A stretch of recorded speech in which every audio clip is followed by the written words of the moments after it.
Good afternoon and welcome to another episode of the Keswick Ripple Podcast. My name is Jim Lang. I'm the Director of Guest Service here at America's Keswick.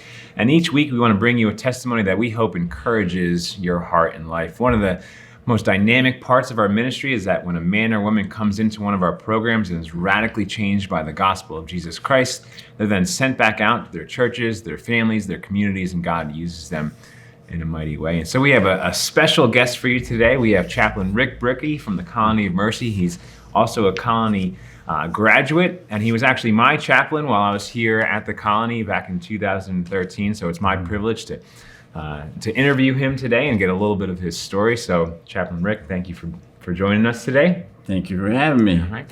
So why don't you start out by telling everyone kind of, first of all, what year did you come through the Colony? I went to the Colony of Mercy in 2002, February of 2002. Okay. And so why don't you give us a little glimpse of what life was like before you came to the Colony? Oh, boy. Life was a mess. I was strung out in an addiction that lasted me about 7 years and completely took away everything near and dear to me. I was forced to retire from a government job I'd been at 29 years. And fortunately, I got to retire. But more importantly, I lost my family. They all left. I went home from work one day and they were gone. So it was bad. My life was a mess. And so how did you hear about the Colony and what finally made you decide to come? I have a really good friend. I always went to church, even in the midst of my addiction. And I had a really good friend named Tommy Wheeler who was associated with Keswick somehow. He may have been on the board, I don't know. But he kept telling me, if you'll let me call the shots for you, Rick, and I'll get you an application, we'll fill it out for America's Keswick, and when it comes time to go, I'll take you out there. And sure enough, he brought me out there. What he told me when it was time to go is he said, "Do you need anything, Chaplain Rick?"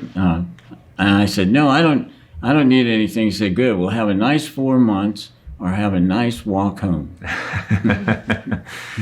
And so thinking back all the way back to 2002, what was the main thing God taught you during your Colony stay? The main thing I learned during my Colony stay was that it's not what you do that pleases God, it's who you are that pleases God. So I was always under the impression that you had to work hard to please God, but I learned differently. If you're a member of God's family, He's pleased with you. And that was very important for me to learn. So after you graduated, what was kind of the most difficult aspect of life after the Colony? The most difficult aspect of life was the workforce, jumping into the workforce. I had resolved that I was just going to tell everybody I was a Christian and go from there. And it was a good thing because they would pound on you. They would hit you with all kinds of hard questions. But after a while, they just resolved that I was going to be a Christian and let Jesus live His life through me. And they kind of just let me go into that. Cool. So how did God call you and then equip you to become a chaplain? God called me in the Colony of Mercy through Chaplain Freed, who was the director at the time. And one day, I watched his life and I said, I'd really like to do that because I'd like to be a chaplain and be able to give something back for what I was getting. And Chaplain Jim never let me live that down. And so I had the opportunity to do that.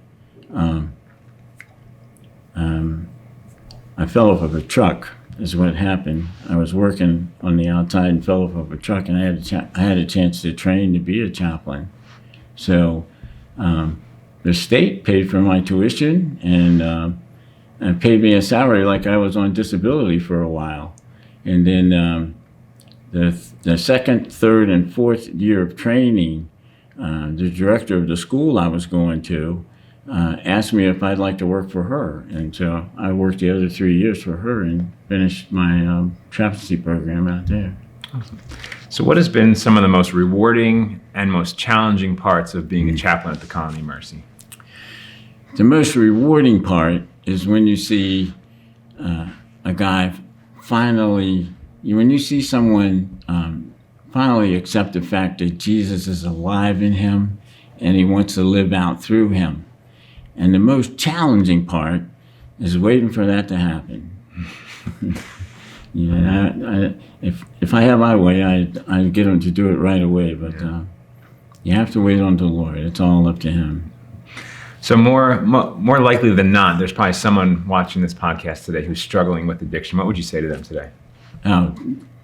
Come, just take the chance. It's a blip in the scope of your life. It's just 4 months, and if you'll allow God to change your life, He'll do it. So I would say, come. Well, thank you, Chaplain Rick, for taking some time. We hope that Chaplain Rick's testimony was an encouragement to your heart and life. If it was, we want you to hit the like button and share it on Facebook, and we will see you next week. Have a great day.